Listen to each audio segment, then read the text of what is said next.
શ્રીમદ્ ભગવદ્ ગીતા અધ્યાય 11 શ્લોક 40 નમઃ પુરસ્તાત અથ પૃષ્ઠતઃ તે નમઃ અસ્તુ તે સર્વતઃ એવ સર્વ અનંત વીર્ય અમિત વિક્રમઃ ત્વં સર્વં સમાપ્નોષિ તતઃ અસી સર્વઃ.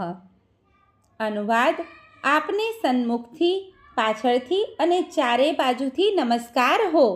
હે અનંત વીર્ય, આપ જ અપાર પરાક્રમના સ્વામી છો. આપ સર્વવ્યાપક છો અને તેથી જ આપ સર્વસ્વ છો. ભાવાર્થ: કૃષ્ણ પ્રત્યેના પ્રેમમય હર્ષાવેશથી તેમનો મિત્ર અર્જુન તેમને સર્વ બાજુથી નમસ્કાર કરી રહ્યો છે. તે સ્વીકારે છે કે કૃષ્ણ સમગ્ર બળ તથા પરાક્રમના સ્વામી છે અને યુદ્ધક્ષેત્રમાં એકત્ર થયેલા બધા યોદ્ધાઓથી શ્રેષ્ઠતમ છે.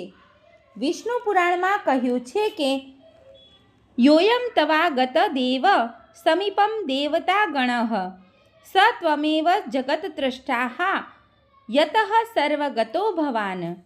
હે પૂર્ણ પુરુષોત્તમ પરમેશ્વર, આપની સન્મુખ જે કોઈ આવે તે દેવ હોય કે ગમે તે હોય, તે આપનું જ સર્જન છે.